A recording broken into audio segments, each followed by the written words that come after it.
Вчерашниот срам во Штип ја обиколи државата и Балканот. Вековниот обичај и Светиот крст беа осквернавени пред очите на верниците и свештениците од Штипската епархија. По ова, разочарувањето кај верниците е сосем очекувано. Срамотилија, брука, невидена, светска брука. Што да кажам, поголема глупост не може да биде. Тоа е за осуда и не сме тоа да се случи. Тоа повтор пат се случува во Штип. Од истите причини, невидена досега количина гнев се истори на социјалните мрежи. Безмалку 100.000 прегледи и стотици коментари имаше само на Facebook страницата на телевизија Стар. Дали овие луѓе знаат кој ден е денес? Што се празнува денес? Зошто се обележува на ваков начин овој убав празничен ден? Се додека се дозволува со крстот да се шетаат по домовите и да собираат пари, ќе го гледаат тоа како материјално благо, а не како религија.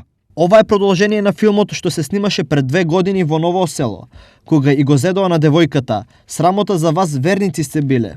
Срамота и од најголемите празници направивме батак. По скандалот, инстантната одлука на владиката на Брегалничката епархија господин Иларион, Светиот крст да остане во Штипската градска црква Свети Никола, беше мудра.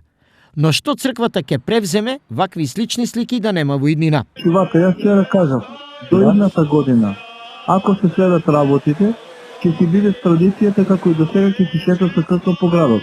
Ако и идната година го направат истото како сега, тоа беше мојата цел, тогаш од идната година веќе забрануваме да се шетат со крстот и крстот ќе си оди во црквата, ако сака да го целува Светиот крст, ќе си дојде во црква. Значи ние не сме против да шетат они со крстот, но да нема вакви немили настани. Но доколку се случат и повторно, тогаш повеќе и никој пат нема веќе крстот да оди по градот, ќе си седи и крстот во црква. Ова е можеби најдоброто решение за големиот христијански обичај да се врати искрената традиција, а вербата во Бога да биде пред материјалната корист. Зошто фаќањето на крстот е символика за среќа, а не било каква материјална корист. А токму алчноста е причина за вчерашниот срам, поради кој безобразно и недопустиво се избербати големиот ден.